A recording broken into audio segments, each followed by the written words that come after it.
Berapa lama saya presentasi Kita waktunya? untuk kuliah Mhm. tamu itu 1,5 jam ya. Oke, Untuk baik, presentasinya kurang lebih ya boleh 30 sampai 35 menit. baik, baik. Demikian, Pak. Terima kasih. Baik, terima kasih Pak Joshua, teman-teman semua. Saya sangat bahagia siang hari ini bisa mendapatkan kesempatan diundang oleh kawan-kawan semua begitu. Saya izinkan ingin berbagi ini ya, nanti share slide ya, Mas Joshua ya. Jadi Silakan, tidak perlu Pak. pakai ini slide saja ya. Eh, ini ada yang ngirim ini ya, Mas ya, Yang mana, Pak? whiteboard. Ini siapa yang ngirim ya? Ya udah. Untuk mahasiswa diharapkan untuk chat ataupun untuk share itu hanya boleh dari narasumbernya ya untuk mahasiswa. Ya. Silakan, Pak. Oke, baik, saya share punya saya. Baik, sudah muncul ya, teman-teman ya. Sudah, Pak. Baik, nah ini. Baik, terima kasih banyak atas undangannya ya, Mas Joshua. Ada Mas Irfan juga, ada Mas Jen juga yang sudah mengundang saya. Kebetulan saya memang diminta untuk mendiskusikan kaitannya dengan bagaimana sebetulnya pandangan Islam mengenai toleransi ya, khususnya dalam konteks kehidupan kita berbangsa dan bernegara di Indonesia ini. Nah, izinkan mungkin saya menambahkan sedikit, Mas Joshua. Kebetulan saya sendiri ini adalah santri ya. Dulu saya santri, saya mondok di pesantren dari Al-Qolam selama 6 tahun. Kemudian 1 tahun saya menjadi semacam ustadz lah ya di pesantren. Kemudian saya juga kalau ditanya ini Pak An mazhabnya apa? Kalau saya itu Ahlus Sunnah wal Jamaah begitu. Saya Islam, Ahlus Sunnah wal Jamaah, dan saya kebetulan juga pernah mendapatkan pengalaman juga belajar di Iran yang Syiah gitu. Jadi Iran itu Syiah. Kemudian saya juga pernah mendapatkan beasiswa untuk belajar di Vatikan kaitannya mengenai dialog antar agama di Vatikan begitu. Jadi insya Allah dengan tema ini kira-kira ini bagian dari refleksi serta perjalanan hidup saya sebagai dosen, sebagai ustadz, sekaligus juga sebagai peneliti tentang agama-agama begitu. Maka saya kasih judul siang hari ini Mendamba Kesadaran Ilahiyah sebagai Pondasi Spiritual Relasi Antara Agama di Indonesia. Mungkin pertanyaannya teman-teman tanya, Pak Aan, atau orang nyebutnya Kang Aan ya, Mas Joshua ya, Kang Aan, mengapa temanya itu Mendamba Kesadaran Ilahiyah? Karena sebetulnya kalau kita buka literatur agama-agama, termasuk Islam di dalamnya, itu adalah suatu perjalanan spiritual manusia untuk mengenal yang ilahi. Adapun nanti yang ilahi diberi nama apakah Allah, apakah Jehovah, apakah macam-macam itu nanti ya saya akan konklusikan di ujung. Tetapi yang jelas bahwa salah satu kenapa kita beragama adalah untuk mendamba kesadaran ilahi ya, bahwa kita itu membutuhkan yang ilahi dalam hidup ini gitu. Karena kalau tidak ada yang ilahi, kita ini nanti akan merasa hampa, tidak memiliki orientasi hidup dan lain sebagainya. Nah, kalau di Islam sendiri kita masuk, itu saya akan mulai dengan kutipan dari seorang ahli sufi. Jadi ahli sufi itu ahli spiritual Islam. Itu namanya adalah Fariduddin Attor, penulis kitab Mantik Kutoir. Mantik itu artinya conference, konferensi burung. Jadi beliau pernah mengatakan, wahai atom-atom yang tersesat, kembalilah kepada intimu dan jadilah cermin abadi sehingga kamu menyaksikan bekas-bekas cahaya yang tenggelam ke dalam kelam kembali dan lebur ke dalam mentarimu. Bahwa sebetulnya kita ini harus punya kemampuan untuk tahu tentang isi kita atau esensi kita. Jadi kalau ditanya siapakah kita, sebetulnya agama itu membantu menjawab pertanyaan siapakah kita. Karena kalau kita mengenal hakikat kita, maka kita akan tahu kenapa kita hidup di atas muka bumi ini, termasuk bagaimana juga kita melihat agama-agama lainnya begitu. Jadi itu penting. Sehingga materi saya pasti perspektifnya adalah mengajak bagaimana kita melihat sisi batin yang Islam ajarkan di dalam melihat agama lain begitu. Jadi pendekatannya itu bukan pendekatan fikih, karena kalau di dalam studi Islam itu ada 4 pendekatan, Bapak Ibu, teman-teman semua.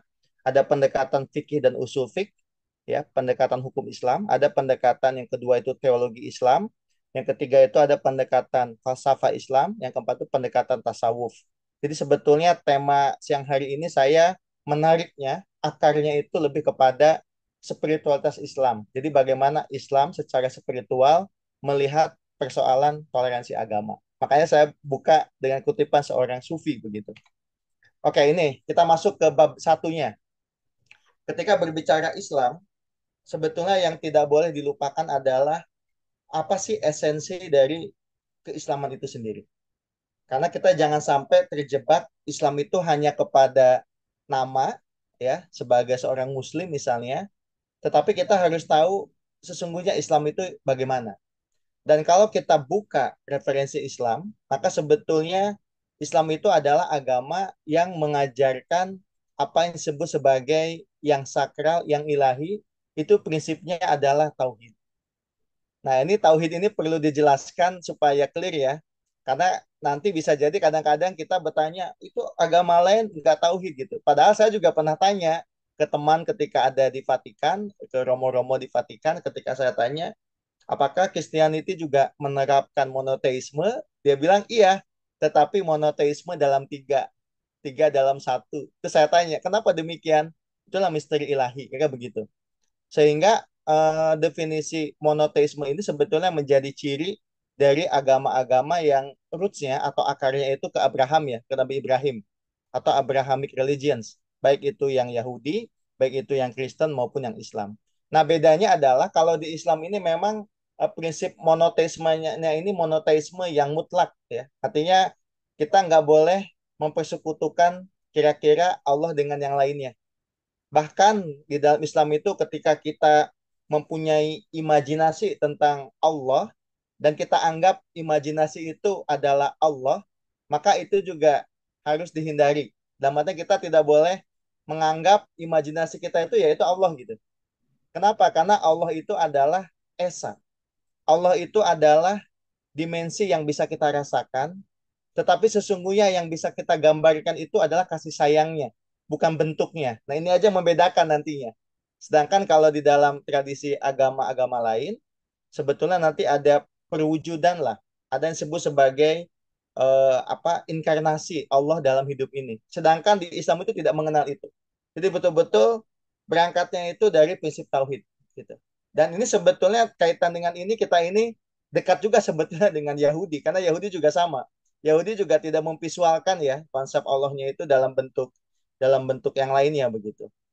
Nah, di dalam Islam, Bapak Ibu, tauhid ini kemudian diletakkan dalam bentuk atau visualisasi Ka'bah sebetulnya. Jadi Ka'bah ini bukan berarti kita menyembah Ka'bahnya, tetapi ini menjadi titik spiritual di mana umat Islam dimanapun di dunia ini pasti terhubung dengan jantung Ka'bah ini.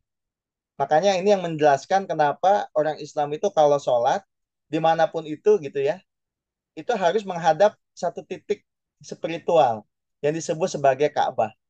Makanya ketika di pesawat atau berkendaraan kemanapun, kita itu menghadapnya ke satu titik spiritual, yaitu Ka'bah gitu. Dan Ka'bah itu, Bapak Ibu, teman-teman semua, kalau kita mempelajari sejarahnya, arsitektur Ka'bah itu bentuknya itu sangat sederhana ya, bentuk kubus. Dan di dalam teori arsitektur modern, kubus itu adalah bentuk paling sederhana sebelum ada bangunan di atasnya. Ini mengajarkan bahwa ajaran tauhid sebagai fondasi Islam itu adalah ajarannya sangat sederhana sebetulnya. Dan itu juga disimbolkan oleh apa? Oleh pakaian. Ketika kita keliling di Mekah ini, di apa di Ka'bah, kita mesti pakai baju putih ya, baju ihram. Nah, itu juga sama menunjukkan kesederhanaan. Sehingga beragama itu nggak harus orang kaya gitu. Jadi nggak harus dia bertitel profesor, bertitel orang kaya maka masuk Islam. Enggak. Jadi siapapun bisa untuk meyakini ajaran Islam selama dia meyakini ini, tauhidullah dengan kesederhanaannya. Itu prinsipnya begitu awalnya kalau di Islam. Nah, dari tauhid ini kemudian nanti akan menyebar Bapak Ibu itu kepada macam-macam. Misalnya kepada tradisi-tradisi. Makanya kenapa di Islam itu mengenal ada rukun Islam, ada rukun iman. Nanti nyebar tuh melalui apa yang disebut sebagai jalan suci. Jadi kalau saya perhatikan peta di sini, Bapak Ibu, ya, kalau saya perhatikan peta di sini, titik tengah di sini nih, yang ada di tengah ini adalah titik nyama kebenaran ilahiyah, the truth, yang disimbolkan kaitannya dengan Islam itu adalah di Ka'bah. Ini Ka'bah itu di tengah sini nih, simbolisasi yang begitu. Nah, ketika titik spiritual itu di Ka'bah, di mana di dalamnya diajarkan mengenai the oneness of God, keesaan ilahi. Keesaan ilahi ini kemudian menyebar ke banyak keyakinan yang lain, ke banyak tradisi-tradisi yang lain. Makanya ketika masuk ke Indonesia, di Indonesia ini ada NU, kemudian ada Muhammadiyah, ada Sunni, ada Syiah, ada macam-macam gitu ya. Nah, jalan-jalannya ini namanya jalan suci atau yang istilah akademik disebut sebagai jalan tradisi. Makanya orang beragama itu pasti tradisionalis. Dia pasti tradisionalis begitu ya. Artinya mengikuti satu tradisi begitu. Nah, sedangkan ketika jalan spiritual ini sudah dilewati, kemudian terbentuk hukum-hukum, kaitannya hukum di sini ya seperti hukum fikih begitu ya, kan ada fikih namanya. Mungkin Bapak Ibu tahu fikih ya, ada fikih di sini, saya tulis. Nah, seperti fikih. Nah, fikih ini sebetulnya itu adalah dimensi lahir dari Islam. Jadi kalau Bapak Ibu belajar agama Islam hanya belajar ilmu fikih saja, gitu ya, hanya belajar ini ilmu fikih saja, maka sebetulnya itu adalah dimensi lahir dari Islam. Sehingga kalau ingin mempelajari Islam, maka jangan hanya belajar ilmu fikih, tapi juga harus belajar ilmu batinnya, yaitu ilmu tasawuf. Sehingga nanti dialog antar agama atau toleransi itu tidak cukup kalau kita dekati hanya dari perspektif fikih. Karena nanti jatuh-jatuhnya, kalau pendekatannya hanya fikih, tidak menyentuh sisi spiritual, maka kita itu ketika membicarakan dialog antar agama akan bicara ini doa bersama ini halal atau haram, atau nggak boleh mengucapkan misal selamat Natal kepada umat lain, ini haram atau enggak. Sehingga pendebat itu selalu tentang itu gitu. Nanti akan saya konklusikan di ujungnya. Maka penting siang hari ini saya menunjukkan perspektif baru mengenai bagaimana sebetulnya kita membangun dialog antar agama, perspektifnya tasawuf begitu. Nah, sedangkan dalam tasawuf itu dimensi yang tengah, yang ini yang saya tadi kasih tanda di sini, ini sangat penting ya. Al-haq, the truth atau Allah itu sendiri. Jadi Allah sebagai tauhid di sini meyakini Allah melalui banyak jalan namanya tradisi, sedangkan dimensi paling luar itu namanya fikih atau hukum atau legal, aspek legal dari agama. Cara kita sholat, itu masih bukan berarti yang luar itu tidak penting, itu penting, tapi harus punya akar ke dalam, ke sini. Misalnya contoh, orang Islam ketika melaksanakan sholat, itu kan kalau yang Islam ketika sholat, angkat tangan ya Allahu Akbar, Allah Maha Besar. Maka sebetulnya ketika seorang Muslim sholat, Allahu Akbar, maka otomatis dia mesti menghilangkan egonya. Kalau ada orang Islam sholat Allahu Akbar, masih kuat egonya, sebetulnya hakikat sholatnya nggak sampai pada level makna. Sholatnya itu hanya fikihnya saja, sah secara fikih, tapi nggak menyentuh maknanya. Itu satu contoh. Kemudian juga ketika kita sholat ditutup dengan salam, Assalamualaikum warahmatullah, kanan, Assalamualaikum warahmatullah ke kiri. Sebetulnya kan kadang-kadang juga nggak ada orang ya kanan kirinya. Apa kalau sendirian? Maksud dari salam itu adalah ujung dari perintah sholat itu adalah supaya kita menyebarkan kasih sayang, keselamatan, peaceful life dengan orang-orang di sekitar kita. Siapapun itu, apapun agamanya, bahkan apapun jenis makhluknya. Baik itu tumbuh-tumbuhan, apakah itu hewan, apakah itu nyamuk sekalipun, apakah itu ular, apalagi manusia. Kita ucapkan salam. Assalamualaikum. Artinya saya adalah makhluk Allah, lahir di atas muka bumi ini untuk membawa yang disebut sebagai rahmatan lil alamin, rahmat untuk sekalian alam begitu. Nah, itu prinsipnya itu spiritual lagi-lagi. Saya lanjutkan ya, Bapak Ibu. Oke, saya lanjutkan. Sorry. Bentar. Nah, ini kok nggak hilang ya ininya. Maaf. Ah, ini fikihnya. Nah, bentar. Oke, sorry. Apa? Saya mau ini kan anotasinya saya hilangkan dulu. Hmm.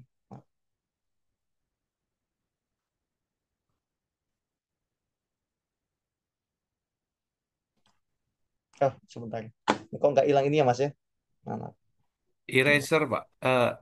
Eraser. Oh, eraser. Oh ya. Ya, Oh iya, betul betul. ya. Ah, benar Mas. Penghapus dari penghapus dari tadi. Oke, kita kita baik lagi ya. Oke, ini saya tutup lagi.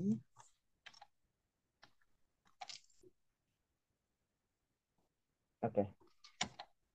Nah, ini kita lanjut sehingga di dalam agama Islam khususnya dan saya yakin juga ini agama-agama lain selalu mengenal dua dunia. Ada dunia batin, ada dunia lahir. Dunia batin itu adalah dunia sakral. Dunia lahir adalah dunia profan. Jadi selalu ada profan, ada yang sakral. Saya beri contoh misalnya. Ini juga untuk menjelaskan bagaimana agama Islam, termasuk agama-agama lain, bisa berdialog juga dengan budaya-budaya lokal, seperti suku Baduy, Sunda Wiwitan, atau Jawa, Kejawen, dan sebagainya. Itu bisa dipotret dari perspektif ini sebetulnya. Contoh misalnya, ketika saya datang ke kota Kuningan, ada namanya Gunung Ciremai. Itu gunung antara Majalengka dengan Kabupaten Wiwitan gitu ya. Ada tokoh namanya Jati Kusuma.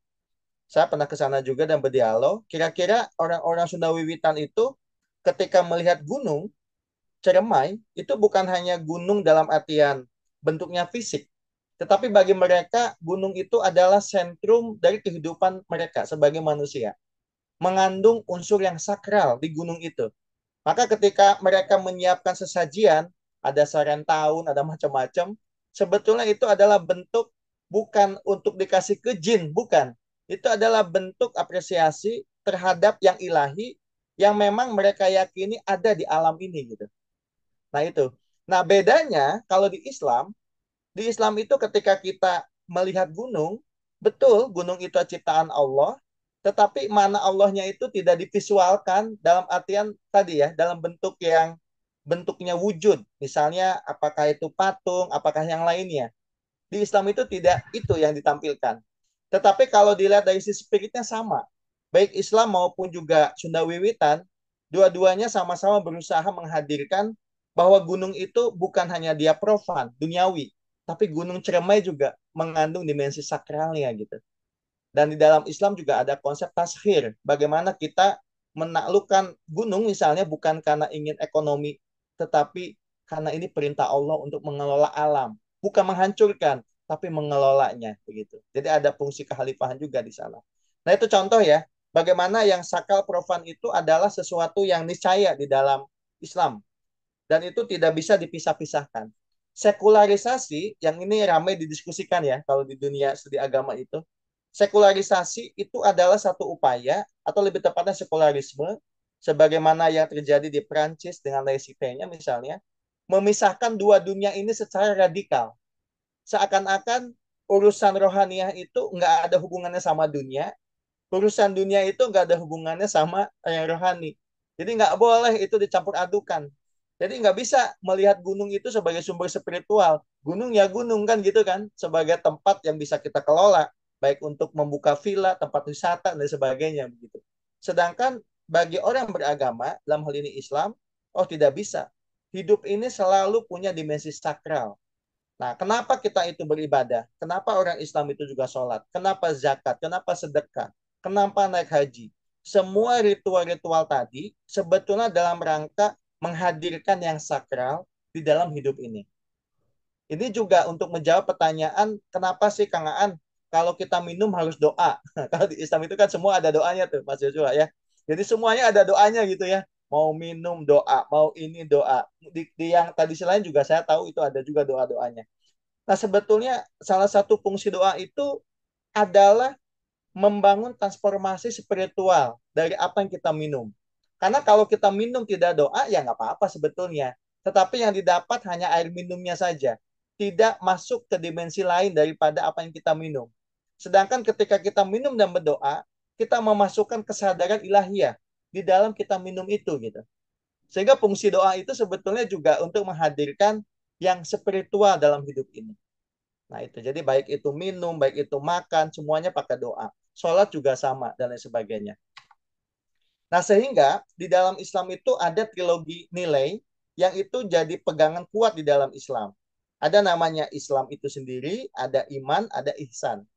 Dan menariknya di Indonesia, trilogi nilai ini di apa namanya simbolisasikan melalui bangunan masjid ya. Kalau teman-teman Bapak Ibu ada yang pernah ke Demak gitu ya, ke Kudus, ke Demak lah, di pesisir Pantura, bangunan masjid Islam itu selalu tiga dimensi ya. Ada tiga lapis. Ada lapis paling bawah, ada lapis kedua, ada lapis ketiga yang paling atas. Nah lapis ketiga ini itu paling sedikit dimensinya, paling atas gitu ya. Tapi yang paling bawah paling banyak. Sebetulnya itu adalah replika dari trilogi nilai yang ada di dalam Islam itu sendiri. Pertama Islam ya, Bapak Ibu. Ya kita mulai dari yang satu dulu, Islam. Islam itu artinya apa sih di dalam Islam? Islam itu artinya ketundukan atau kepasrahan. Kepasrahan kepada apa? Kepasrahan kepada yang ilahi. Itu Islam. Islam itu tunduk, Islam itu pasrah, diartikan juga sebagai keselamatan. Contoh, ketika saya naik pesawat, kemudian saya tidak bertanya kepada pilotnya apakah pesawat ini kuat nggak bautnya gitu. Nggak perlu bertanya. Artinya saya itu sebetulnya berislam. Tunduk, pasrah kepada apa yang sudah jadi ketentuan. Nah itu Islam. Dan Islam juga satu akar kata dengan selamat, ya, damai, adem. Nah itu sama. Itu Islam juga. Kemudian yang kedua iman. Iman itu artinya apa sih? Ikatan, iktikad. Jadi ikatan itu seperti kalau teman-teman lihat bandul gitu ya, diikat gitu oleh tali. Nah, talinya itu tali iman namanya. Diikat oleh satu titik ke satu titik. Sehingga ketika bandul tadi kena angin ke kanan, ke kiri, depan, belakang, tidak akan jatuh karena punya tali yang terhubung dengan yang di atas, yang ilahi. Itulah iman. Makanya kenapa dalam bahasa Arab al-imanu huwa al-i'tiqad. I'tiqad itu ya akad. Ikatan tadi ya kepada yang ilahi. Makanya kenapa Bapak Ibu kalau kita sungguh-sungguh beriman, maka biasanya kita hidupnya tidak mudah galau lah bahasa lainnya gitu. Bahkan orang beriman itu punya banyak potensi kebaikan nanti yang muncul. Nanti saya jelaskan setelah di sini. Tetapi puncak dari Islam dan iman sebetulnya adalah ihsan. Jadi ihsan itu adalah kebaikan tanpa syarat. Jadi orang yang udah betul-betul berislam secara hakiki, secara ihsan, maka dia akan bertransformasi menjadi seorang muslim yang sangat baik tanpa syarat baiknya itu. Jadi ketika menolong orang udah nggak lagi nanya agamanya apa, kalau sesama Islam sudah nggak lagi nanya ini Sunni apa Syiah, sudah nggak lagi nanya ini Muhammadiyah apa NU, nggak, udah nggak begitu lagi. Kenapa? Karena levelnya udah sampai pada level ihsan. Pertanyaannya ihsan itu apa sih Kang Aan? Kalau bahasa Arabnya, dan ini hadis Rasulullah, al ihsanu huwa anta budallah ka'anna kataro. Fa in lam takun taro fa innallaha yarok. Hendaknya engkau menyembah Allah seakan-akan engkau melihatnya. Tapi sekalipun engkau tidak melihat Allah, maka yakinlah bahwa sesungguhnya Allah itu melihat engkau. Jadi kesadaran ilahiyah begitu. Kang, saya nggak bisa melihat Allah, Kang. Memang nggak bisa melihat Allah. Tapi kita mesti yakin bahwa Allah itu melihat kita terus. Itulah ihsan. Makanya orang ihsan ini dia menjadi pribadi yang baik ya, kemanapun. Orang yang berihsan diletakkan di padang pasir, bisa bangun peradaban. Diletakkan di atas pegunungan, bisa bangun peradaban. Diletakkan di tengah laut, bisa bangun peradaban. Diletakkan di tengah musuh, bisa membawa api pendamaian. Diletakkan di mana saja, orang kalau udah sampai level ihsan, membawa cahaya ilahiyah dalam hidupnya. Begitu. Nah ini sebetulnya hakikat tertinggi dari kita itu beragama. Nah, baik lagi tadi ke iman. Orang beriman itu pasti punya banyak turunan nanti. Dia tentu iman itu juga nggak selalu konsisten ya. Kadang naik, kadang turun. Makanya kenapa penting ikut mata kuliah ini nih, Pak Joshua. Supaya nanti kita bukan hanya belajar religion as knowledge, tetapi juga kita belajar semacam motivasi dari agama itu juga gitu. Kemudian iman juga harus terhubung sama ilmu. Jadi jangan sampai kita beriman tapi imannya buta gitu ya, mengimani sesuatu tapi tidak pakai ilmu. Karena biasanya kalau ada keimanannya itu kuat, tidak didorong oleh ilmu, itu susah. Apalagi kalau bicara toleransi agama. Nanti yang ada semangat menggebu-gebu, tapi sebetulnya kalau ditanya dengan pertanyaan dasar saja, itu biasanya bingung. Ini seperti mahasiswa kalau mau demo nih, Pak Joshua. Karena saya juga kebetulan pegang mahasiswa di kampus ya, ada 6 ribuan lah mahasiswa. Itu biasanya kalau mau demo saya tanya, kamu tahu nggak isunya apa? Nah itu. Biasanya kalau yang punya ilmu ketika demo, dia yakin tuh demonya. Cuma kalau nggak punya ilmu ketika demo, ketika ditanya kenapa ini, kenapa itu, dia bingung duluan gitu. Sama, orang beragama juga sama. Jadi kalau Bapak Ibu lihat pertunjukan orang beragama di jalanan yang kelihatan kok begitu agresif, ya, mengucapkan macam-macam kalimat-kalimat ilahiyah misalnya, pakai baju-baju yang juga menyimbolkan seperti satu representasi keagamaan yang dianggap konservatif misalnya, dianggap radikal, saya yakin kalau dibarengi ilmu itu tidak terjadi sebetulnya. Makanya kenapa Bapak Ibu penting kita itu beragama juga atau beriman harus dengan ilmunya. Gitu. Kemudian yang ketiga, orang beriman itu pasti akan menimbulkan rasa aman. Karena iman dengan aman itu satu akar kata ya. Nanti satu akar kata juga dengan amanah. Jadi orang beriman itu punya amanah, bisa menjaga amanah, dan dia pasti bisa menimbulkan juga ketenangan di sisi orang lain gitu. Jadi kalau orang beriman nggak membuat tenang tetangganya, nah itu hati-hati, itu ada sesuatu gitu. Jadi kita harus bisa memastikan pihak lain juga aman dengan adanya kita. Kemudian orang beriman itu harus selalu husnuzon, nggak boleh suuzon. Jadi kalau ada isu-isu misalnya, hati-hati nih tetangga kita melakukan misionaris misalnya, ya. Kemudian hati-hati jual-jual Indomie supaya pindah agamanya. Nah, kita harus lihat betul. Jangan sampai kita itu melihat apapun dengan kacamata tendensius gitu ya. Kenapa? Karena kalau itu yang terjadi berbahaya. Karena yang terjadi adalah kita melihat agama lain itu selalu bawaannya ingin perang.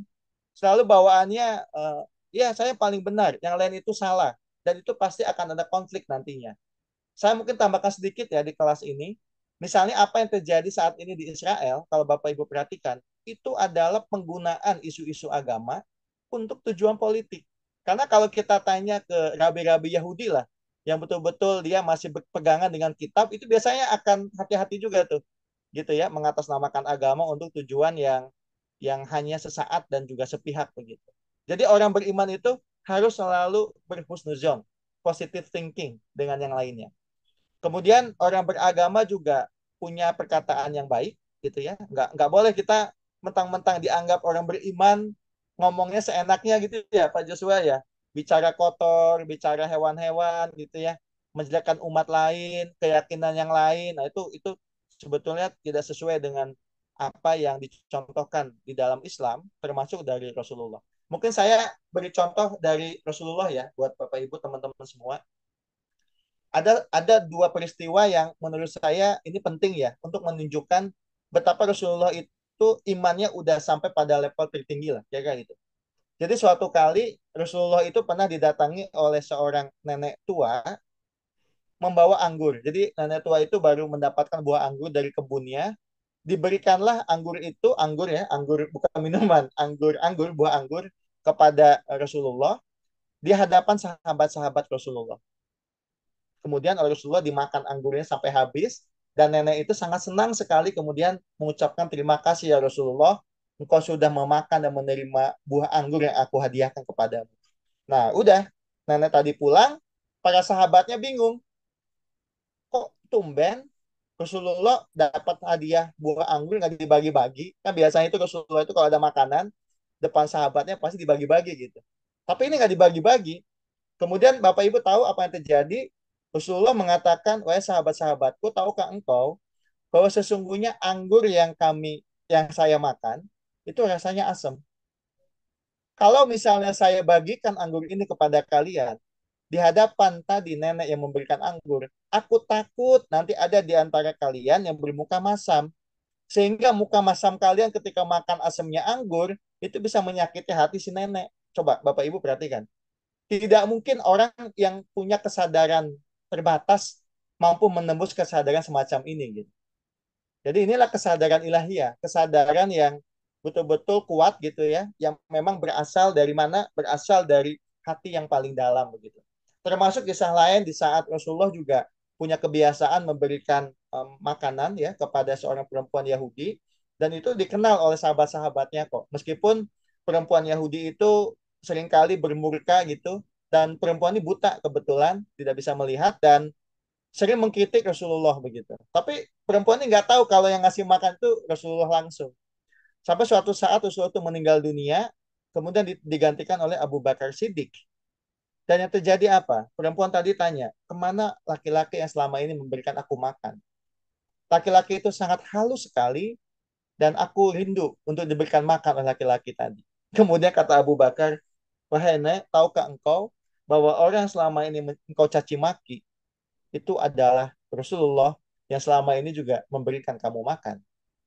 Jadi artinya apa? Rasulullah itu tidak pilih-pilih. Jadi kalau mau baik, ya bantu-bantu saja.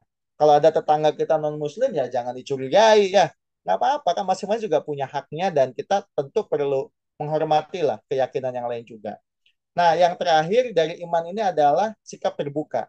Orang kalau udah beriman, itu pasti punya sikap-sikap yang terbuka. Kenapa? Karena dia yakin dengan keimanannya gitu. Dan Allah sendiri mengajarkan kita untuk menjadi khalifatullah fil ar. Khalifah itu bukan kehalifan seperti HTI ya, tapi khalifah itu artinya adalah kita menjadi pemimpin. Pemimpin untuk diri sendiri, pemimpin untuk umat, pemimpin untuk dunia ini, sehingga kita itu harus bisa mengayomi siapapun tanpa pandang bulu kepada siapapun. Nah, itu maknanya itu sebetulnya. Sehingga nggak boleh Bapak Ibu, teman-teman, kalau misalnya di komplek kita ada anjing lewat gitu ya, karena misalnya anjing dianggap haram gitu, kemudian kita lemparin batu, nah itu nggak boleh. Kenapa? Karena Islam itu mengajarkan kasih sayang ke semuanya, termasuk bahkan kepada anjing sekalipun. Gitu. Sehingga di Islam itulah terjadi prinsip integrasi antara yang sakral, yang profan, yang religius, yang sekuler, semuanya itu disatukan menjadi satu kesatuan yang itu holistik ya. Jadi nggak bisa dipisah-pisahkan. Misalnya, Kang, kalau gitu udah deh beragama saya ke gunung aja nggak usah bermasyarakat atau tidak. Justru kita itu diajarkan untuk bermasyarakat, tapi juga untuk bermeditasi atau zikir. Zikirnya jalan, ibadahnya jalan, ibadah pribadinya jalan, tapi jangan lupa juga dengan masyarakat. Ada unsur sakralnya, tapi juga ada unsur profannya. Jadi boleh nggak Kang Aan kalau saya itu hidupnya bekerja keras untuk ekonomi? Oh boleh, karena Islam juga mengajarkan itu. Tapi jangan lupa, Islam juga mengajarkan jangan pernah melupakan dimensi ruhaniahnya begitu. Ya, jadi prinsipnya integrasi lah antara sakral, profan, religius, termasuk yang sekuler. Nah ini konklusinya di sini sebetulnya. Kalau Bapak Ibu perhatikan, hubungan-hubungan antar agama yang biasa didiskusikan itu selalu berada pada wilayah, sebentar, selalu ada pada wilayah yang disebut sebagai wilayah eksoterik. Ya, nih ada wilayah di sini Bapak Ibu. Nah, selalu wilayahnya itu ada di wilayah eksoterik. Jadi bukan di wilayah di sini. Jadi wilayah eksoterik itu bahasa gampangnya adalah bahwa dalam beragama, apapun agamanya, selalu punya dua unsur. Ada unsur eksoterik, ada unsur esoterik. Bahasa lainnya, esoterik itu dimensi batin. Ini dimensi lahir. Yang agama Hindu pasti punya dimensi lahir, pasti punya dimensi batin. Misalnya contoh, dalam Hindu itu ada ajaran Trihita Karana. Itu diimplementasikan di Bali. Ya, kalau kita lihat hanya unsur lahiriahnya saja, maka antara Hindu, Buddha, termasuk Konfusius misalnya, termasuk Yahudi, Kristen, bahkan Islam, itu tidak pernah ada titik temu. Jadi kalau bicara toleransi, tapi perspektifnya adalah perspektif luar di sini nih, yang eksoterik, nggak akan ketemu. Doanya beda, ibadahnya beda, masjidnya, gereja, vihara purilnya beda, ya. Jadi nggak mungkin. Makanya kalau dipaksakan ya sudahlah.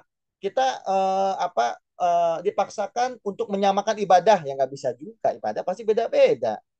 Kan gitu kan? Kenapa? Karena semua yang nampak dan itu menjadi ritual itu dimensi lahiriah. Maka bagaimana supaya dialog antar agama, antar tradisi, toleransi itu bisa kuat? Harus ditarik. Jadi bukan semata-mata dimensi luar, harus ditarik sampai ke dalam, ke sini nih. Sampai ke atas. Harus sampai ke God. Harus ada dimensi ini nih, dimensi batin. Jadi kita itu harus tembus. Karena orang Hindu, kalau tembus sampai dimensi batin, akan bisa berjumpa dengan Buddhisme, akan berjumpa dengan Konfusianisme, akan berjumpa dengan Yahudi, akan berjumpa dengan Kristen, termasuk dengan Islam. Orang Islam yang mendalami tasawuf itu punya satu kesadaran yang lebih united, lebih disatukan dengan kesadaran dari tradisi yang lainnya. Ya, orang Kristen pun sama, orang Yahudi pun sama. Tapi kalau kita, misalnya yang Islam, hanya belajar, tadi saya sebutkan belajar dimensi fikih saja, dan itu ada di wilayah sini, kita nggak akan pernah bisa berjumpa dengan umat-umat lainnya. Yang ada toleransi juga, mungkin toleransi semu ya. Toleransi yang memang dilakukan hanya karena saling ngejaga perasaan aja. Bukan bersumber dari satu keyakinan yang sangat dalam, yang berasal dari keyakinan bahwa kita itu berasal dari sumber yang sama. Yang beda itu adalah cara bagaimana kita memberi nama kepada yang kita yakini itu yang berbeda-beda. Nah, saya kira itu untuk pemaparan materinya. Kalau saya lihat ini udah hampir 40 menit lebih, Mas. Saya udah cukup lama.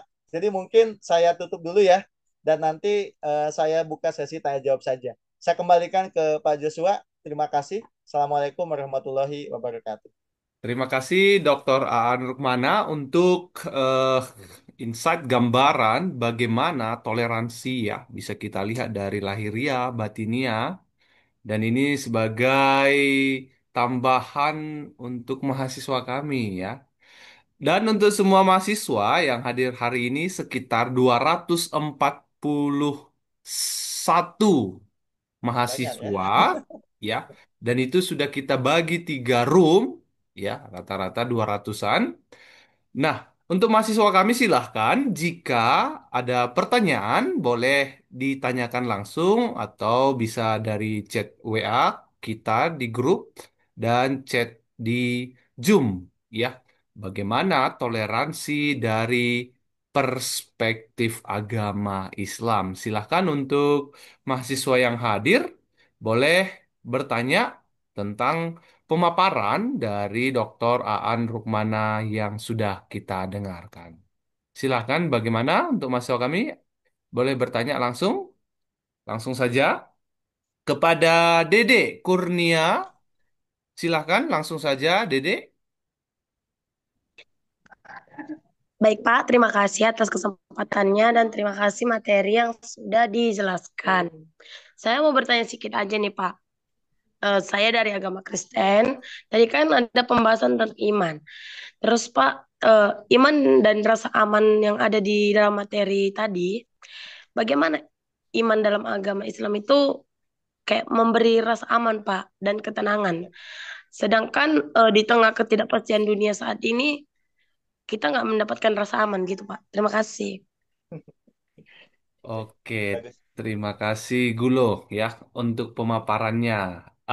Kita save dulu atau langsung saja Dr. Aan? Gimana? Kita save dulu aja, Pak Joshua. Boleh? Kita save Baik, dulu ya. untuk Dedek tadi, bagaimana iman Islam untuk menciptakan rasa aman di tengah ketidakpastian, apalagi bagi teman-teman kita yang antar beragama, ya, yang berbeda agama.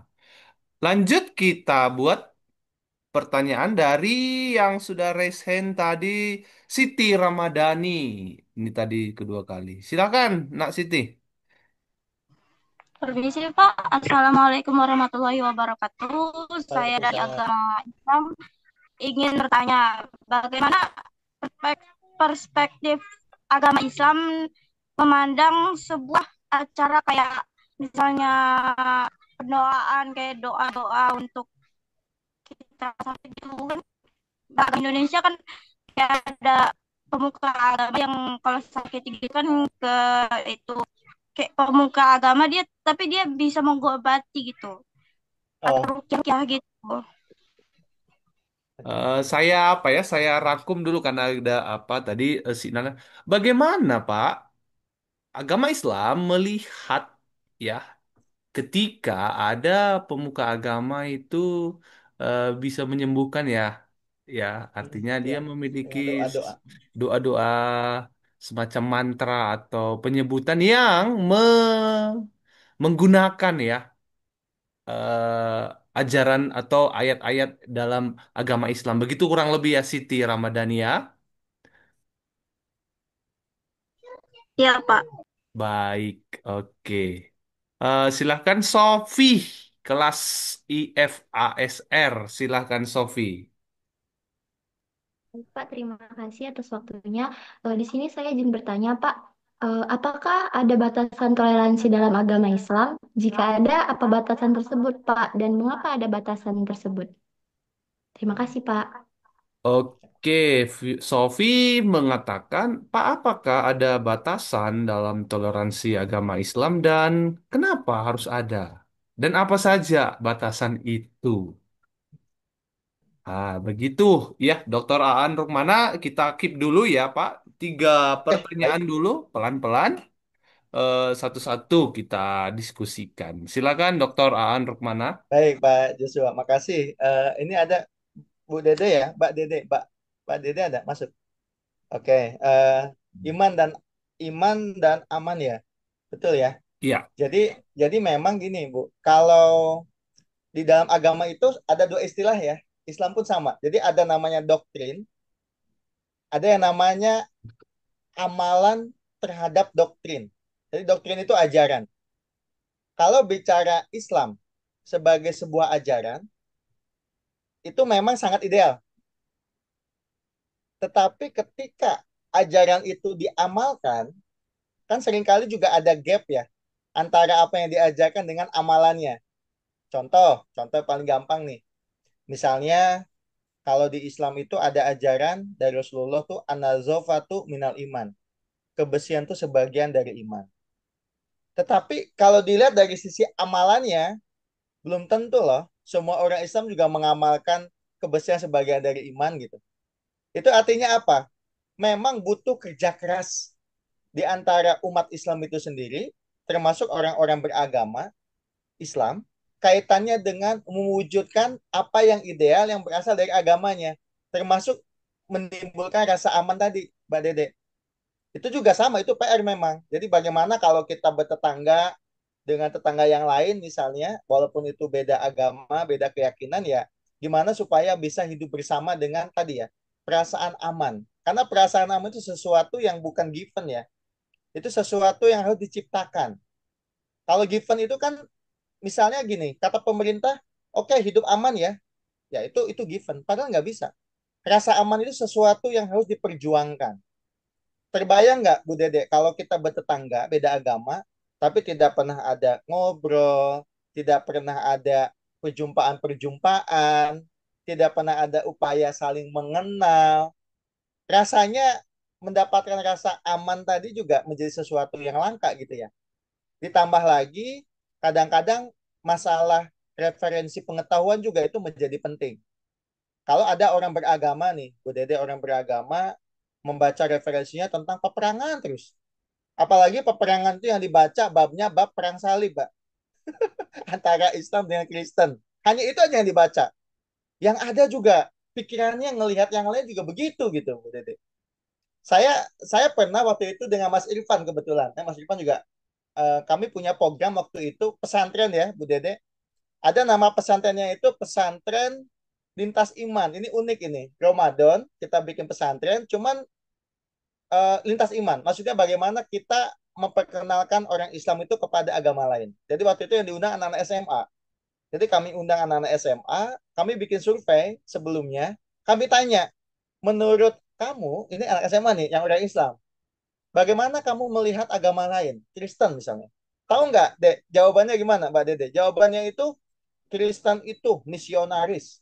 Kristen itu pokoknya bagi-bagi Indomie pasti punya tujuan di belakangnya supaya kita pindah ikut agamanya. Kristen itu pokoknya hal-hal yang negatif yang mungkin selama ini juga didapatkan dari mulut ke mulut, mungkin dari orang tuanya yang juga pengetahuannya terbatas mengenai itu gitu. Dari para politisi yang sengaja menggunakan isu agama untuk memecah belah umat kan gitu kan ya dan lain sebagainya. Tetapi ketika kami coba hadirkan, waktu itu ada anak SMA juga dari Kristen waktu itu dihadirkan, yang ini dari Islam, orang Islam ini disuruh tanya, sudah tanya apa saja kepada ini teman baru kamu yang agama lain, agama Kristen waktu itu. Mereka ngobrol tuh, Mbak Dede, ngobrol bebas. Tahu nggak, setelah ngobrol lama, kami survei lagi. Bagaimana menurut kamu tentang Kristen? Jawabannya berubah. Pak, ternyata Kristen juga sama ya. Mereka juga senang damai. Mereka juga orangnya baik juga ya. Mereka juga ibadah juga ya. Ibadahnya aku baru tahu loh Pak, ibadahnya begini, hari Minggu gini-gini. Itu artinya apa sih, Mbak Dede? Artinya masalah knowledge, pengalaman, perjumpaan. Makanya saya senang dengan kelas-kelas semacam ini ya, karena di kelas semacam ini ya, artinya kita saling berbagi informasi. Saya juga senang, Mbak Dede juga tanya gitu ya, tentang tadi Kristen, tentang macam-macam. Ini penting. Kebayang tidak kalau ada anak tumbuh besar di lingkungan yang tidak pernah mengenal diskusi semacam kita siang hari ini. Bahkan ketika belajar yang diasupi itu belajar tentang peperangan dengan agama lain. Ya susah kita mendapatkan masyarakat yang punya imajinasi damai gitu. Itu susah. Makanya lagi-lagi edukasi itu menjadi penting dan ini bagus ya Pak Joshua ya.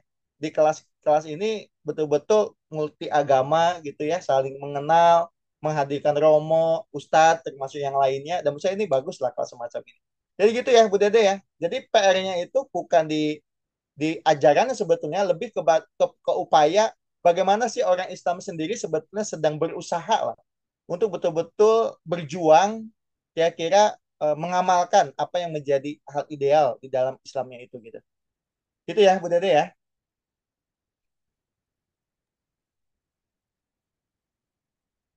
Baik, terima Oke. kasih Pak. Untuk pertanyaan kedua, Baik. bagaimana itu pertanyaan dari Siti Ramadhani. Seru ya. Silakan, Pak.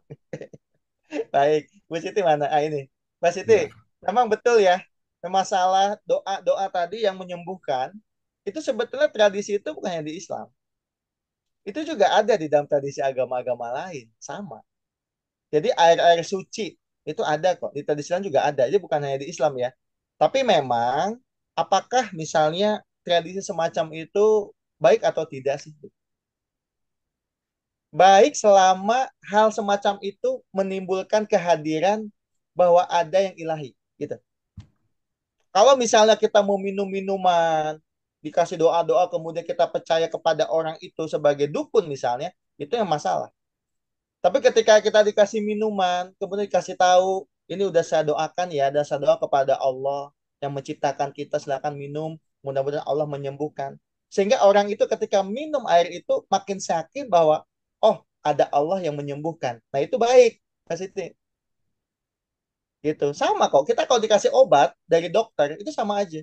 Kalau misalnya Mbak Siti dikasih obat, lagi pusing, nih obatnya nih gitu ya, kemudian minum obat, kemudian, wah ini obatnya ampuh nih karena dokter tadi. Ya itu lagi-lagi itu sekuler. Sedangkan tadi saya udah ngejelaskan bahwa di dalam beragama, dalam hal ini Islam misalnya, harus digabungkan tuh. Betul, karena dokter, tetapi tetap ada kasih sayang Allah yang Allah titipkan melalui dokter, melalui obat ini. Sehingga apapun yang kita minum, apapun yang kita makan, membuat kita semakin dekat dengan kesadaran ilahiyah tadi. Gitu. Gitu ya, Bu Siti ya. Pak, itu ada nggak sih Pak? Ampuh nggak? Iya, bisa. Ya itu kan terkait motivasi juga ya. Gitu. Oke, cukup Bu Siti jawabannya itu?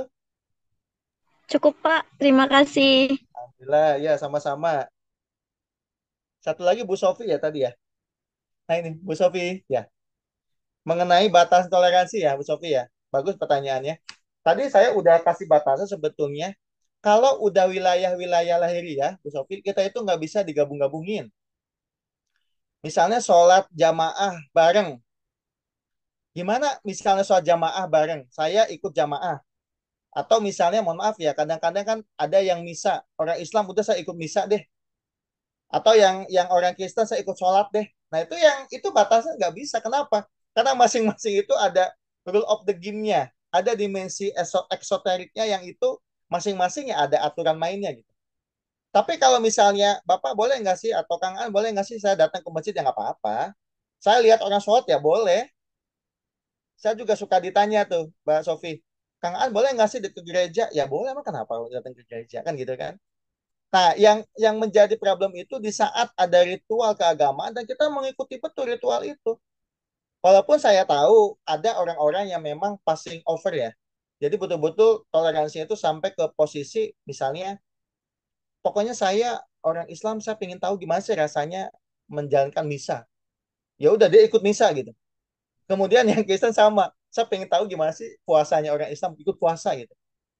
Nah, itu ya ya kalau hanya sekedar yang merasakan ya silahkan itu. Tetapi sebetulnya itu udah ada rule of the game-nya, Bapak Ibu. Jadi hal-hal yang oke lah, kayak bendera gitu ya. Ini benderanya gitu. Ini benderanya. Gitu. Jadi batasan begitu. Sama halnya dengan ini Bu Sofi. Kalau orang Islam kenapa sih nggak boleh makan daging babi misalnya? Sebenarnya bukan masalah babinya loh. Tapi itu masalah kita itu sedang belajar untuk tahu batas. Karena problem terbesar dari manusia itu adalah manusia itu ketika tidak mengenal batas, yang ada adalah maruk. Dan kalau udah maruk, yang ada tirani. Kenapa ada pejabat yang ngambil harta semaunya? Karena nggak kenal batas. Kenapa ada orang sakit? Karena makannya apa saja dimakan, nggak kenal batas. Makanya kenapa butuh batasan, tujuannya supaya kita punya diferensiasi. Dan di dalam hubungan toleransi ya batasan kita itu ya wilayah empiris atau wilayah lahiriah tadi ya. Tapi kalau udah menyangkut batiniah, Mbak Sofi, kita bisa berselancar masuk ke banyak tradisi. Kita bisa belajar dimensi mistik misalnya orang-orang Hindu, orang-orang Buddha. Ini saya kasih contoh misalnya. Di dalam Buddhisme itu ada ajaran itu namanya mengenai kekosongan, ya, tentang kekosongan, emptiness. Di dalam tradisi Buddha, kekosongan itu adalah isi. Isi adalah kekosongan. Nah, kalau kita yang belajar tasawuf, kita akan ketemu tuh, Mbak. Dari sisi mana? Orang kalau belajar tasawuf, langkah yang pertama adalah namanya taholi, mengosongkan. Kita nggak boleh, Mbak Sofi punya hati ke yang lain selain Allah. Dikosongkan.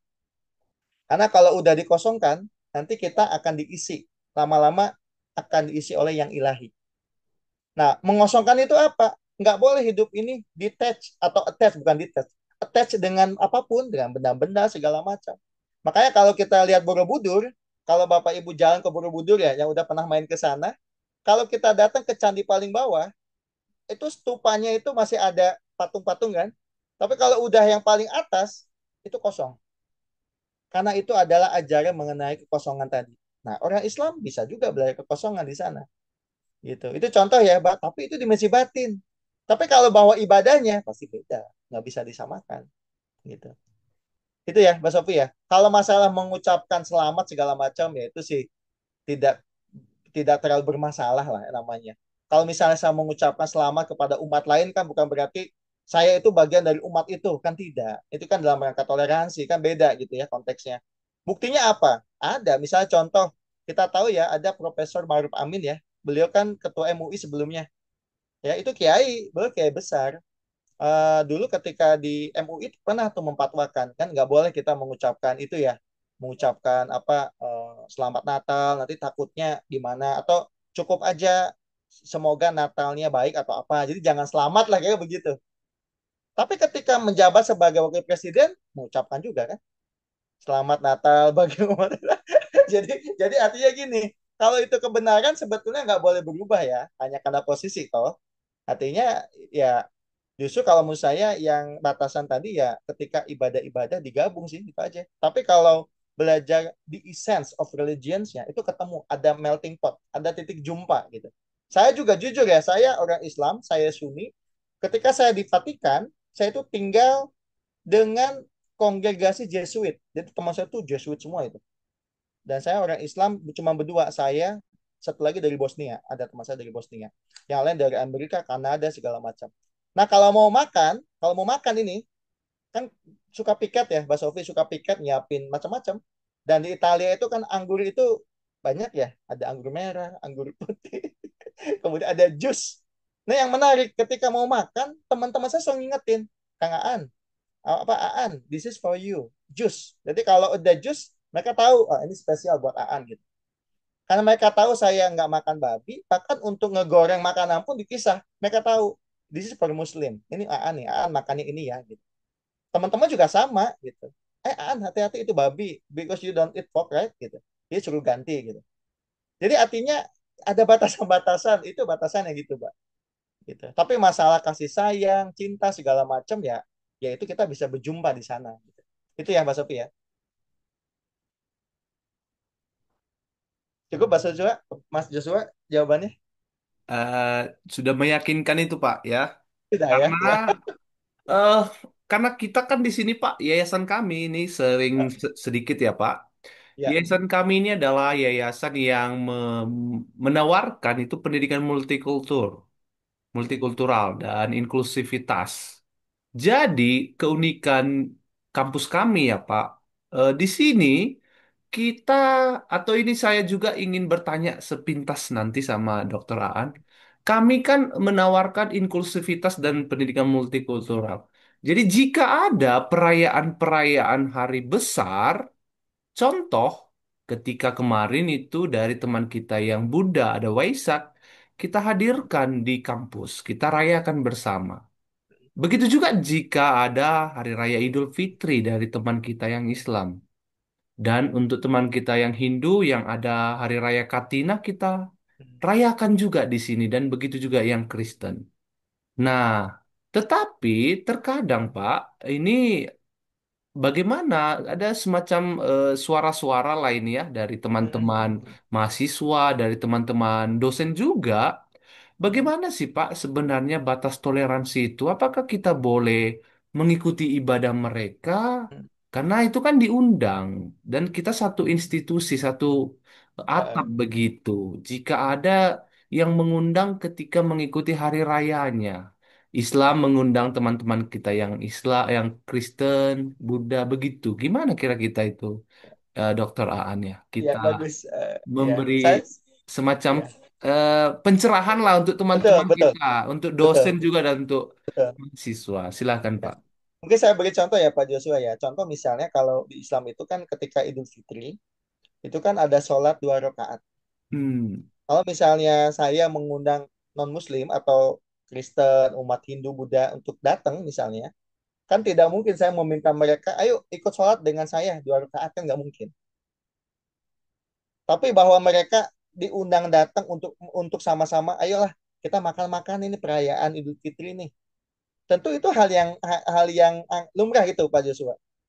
Tapi kan nggak mungkin saya ajak, ayo ikut ikut sholat. Saya yakin juga pasti orang nolak. Terus saya nggak mau, saya nggak ikut sholat gimana gitu. Tapi ketika udah berurusan sama tadi hal-hal yang sifatnya lebih lebih publik ya, lebih kemanusiaan itu bisa bareng. Makanya kalau saya sih Pak Joshua mungkin yang harus disiapkan itu menurut saya tata caranya saja sih Pak Joshua supaya mengurangi tendensi-tendensi tadi ya. Misalnya contoh ketika ada misa, doa itu kan saya tahu ya ada doa misalnya, ada macam-macam itu. Waktu di Vatikan juga saya sama. Saya kan datang ada gereja misa ya, iya saya lihat itu. Oh, oke. Saya tahu gitu. Cuman kan nggak harus ketika kita berdoa juga misalnya, oh saya berdoa mengikuti doanya pimpinan. Kalau agamanya Kristen saya doanya ke Tuhan Yesus misalnya. Kalau saya Hindu saya ke. Nah, itu kan kalau gitu artinya passing over. Tapi kalau bahwa masing-masing ada batasannya, iya. Jadi tidak apa-apa Pak Joshua diadakan perayaan bersama ini, perayaan bersama itu. Tapi kan di itemnya itu selalu ada ibadah khusus ya. Nah, itu yang umat lain sebetulnya tidak harus ikut. Itu. Dan justru kita juga keliru nih kalau memaksakan kehendak gitu Pak Joshua. Misalnya lagi misa gitu. Pokoknya udah ikut misa semua duduk ya, ikut misa. Itu pasti berantem. Karena orang yang nggak merasa, lah saya kan nggak perlu ikut misa gitu. Nah itu kayak bentuknya kayak gitu. Eh saya kasih contoh Pak. Saya pernah bekerja di rekan saya orang Katolik dan Tionghoa. Jadi Tionghoa Katolik. Nah ketika kami bikin acara itu selalu acaranya 5:30 gitu. Nah tetapi ketika jam 6 ini namanya Pak Edi waktu itu Pak Edi Lembong ya. Beliau sendiri yang paling kekeh tolong itu acara di hotel padahal. Ditulis di slide-nya itu bagi yang beragama Islam saatnya memasuki salat maghrib. Kebayang nggak itu? tinggi sekali tingkat toleransinya bagi yang beragama Islam. Jadi ya udah orang Islam ya pada keluar, pada yang sholat sholat ya mungkin enggak juga ya, berarti enggak gitu ya. Nah tapi yang enggak bisa itu kita memaksakan itu gitu Pak Joshua gitu. Makanya kalau saya juga punya catatan kritis sih bagi kita yang aktif lintas agama juga tidak boleh menjadi radikal lintas agama. Jadi seakan-akan nggak ada batasnya gitu. Seakan semuanya disatukan semuanya, ibadah disatukan, apa disatukan. Bukan itu. Karena salah satu tujuan dari kita kenapa saling mengenal itu supaya kita mengenal kita itu berbeda. Karena berbeda itu kita mencari kesamaan. Makanya nanti akan kuat toleransinya. Dan itu harus diletakkan dalam kerangka tadi ruhaniah. Karena saya mengikuti banyak Pak Joshua, dialog antar agama itu menjadi buntu karena tidak sampai ke pamuncak tadi yang saya bilang. Tidak ada hubungannya sama dimensi batin lah, dimensi rohania. Menghayati yang ilahi itu yang nggak sampai ke sana. Gitu. Baik, terima kasih Dokter Aan untuk pencerahannya ya. Dari pemaparannya kita sudah mendapat gambaran terkhusus untuk mahasiswa kita, sekitar Ya, 200 mahasiswa di sini. ya. Kalau boleh satu pertanyaan lagi ya, udah dari tadi Boleh. nih. Ibnu Prinanda, silahkan. Satu pertanyaan aja biar kita closing. Silahkan, Ibnu Oke, Prinanda. baik Pak, Sebentar, terima kasih atas ini waktunya. Mas Ibnu, sebentar ini wajahnya kucing ya? Bukan? Oh enggak ya? Ya, sebentar Pak, ini saya pakai filter. Enggak apa-apa, nggak apa-apa. Baik, baik Pak. Perkenalkan nama saya Ibnu Prinanda dari kelas di FD Siang. Nah, ini saya ada satu pertanyaan aja Pak, mungkin bisa saya tanyakan kepada Bapak. Jadi, bagaimana cara Islam, agama Islam yaitu menyikapi ketika ada suatu oknum ingin mengadu domba agama Islam dengan agama yang lain? Begitu Ya, Pak. Nah, ya, ya, makasih. ya baik Cukup Pak. itu ya. Itu aja, Mas. Pak Joshua, cukup itu? Saya jawab. Itu saja Pak untuk Baik, terakhir dari sesi baik kita. terakhir. Baik. Nah, gini, adu domba itu terjadi karena lack of information. Ada informasi yang tidak utuh. Ada sesuatu yang asimetris antara apa yang terjadi dengan informasi apa yang berkembang. Itu biasanya orang gampang diadu domba. Tapi kalau ada informasi utuh, maka sebetulnya tidak mudah Mas Ibnu orang itu diadu domba. Nah itu kelihatan sekarang. Nggak mudah ya. Sebagai contoh misalnya, sebagai contoh yang paling mudah saja. Saya juga sama kayak Pak Joshua Pak, di kampus Paramadina itu mengajar pendidikan agama. Ini yang menarik. Ada dosen ya, yang ketika kelas pendidikan agama ini benar-benar dia hanya ngajarin dari sisi tadi Islam. Kemudian bagaimana dengan non-Islam? Pokoknya udah nanti mas-mas mbak-mbak yang non-Muslim silahkan nanti ikut ibadah ke gereja kemana, kasih ringkasan. Nanti ngelapor ke saya. Hanya itu aja. Sedangkan saya nggak begitu Pak Ibnu. Metodenya saya betul-betul walaupun saya bicara agama, gimana memastikan semua umat beragama itu bisa ikut. Sehingga terjadi dialog tadi ya, saling mengenal. Makanya alhamdulillah di kelas yang saya ampu itu juga masing-masing audiens makin makin mahasiswa ya seperti di sini ya di kelasnya Pak Joshua itu terjadi dialog. Jadi nggak lagi lack of information. Dan saya yakin kalau di kelas ini yang ikut mata kuliah semacam ini ketika ada masalah yang isu gosip-gosip apa bisa konfirmasi ke teman ya kan? Bener gak sih gitu. Di Kristen ini begini, di Islam ini begini. Itu sehingga yang terjadi apa? Yang terjadi itu clear. Nah, adu domba itu muncul karena informasi itu nggak tersebar. Hanya tertahan oleh beberapa kelompok saja gitu Pak Ibu. Dan ujung-ujungnya lagi-lagi edukasi itu penting. Apalagi di era digital ya. Ini gampang sekali hoax nyebar di mana-mana. Apalagi kalau kita tidak punya critical thinking, Mas Ibnu, tidak punya kecakapan berpikir kritis, tidak pernah punya clarity attitude, mendapatkan informasi apapun tidak pernah clarity, iya-iya saja, pasti kita gampang diadu domba. Ya, gitu. Nah, ini juga pesan terakhir mungkin ya. Bagus Pak Mas Ibnu pertanyaannya. Buat kita juga yang ada di sini, saya pikir ini nanti Pak Joshua bukan hanya kelas saja ya, tapi mudah-mudahan nanti kita terhubung juga untuk sama-sama membangun bangsa kita ini, bangsa Indonesia ini. Karena kita tahu kita ini sekarang lagi tidak mudah. politik global lagi nggak baik-baik saja. Percaya saya.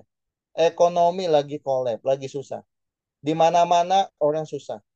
Dan lagi kondisi begini biasanya, orang gampang sekali diadu domba. Makanya kenapa kita harus terus saling bercerita, berbagi pengalaman, ya, berbagi pikiran, dialog, dan itu sangat mungkin dilakukan dari kelas kita ini yang ada di sini, yang diampu langsung oleh Bapak Joshua dan teman-teman semuanya. Saya kira itu Pak Joshua, mudah-mudahan ya Mas Ibnu bisa bantu menjawab. Dan sekali lagi, mungkin kalau ada tambahan monggo, cuman dari saya cukup itu ya Pak Joshua ya. Terima kasih.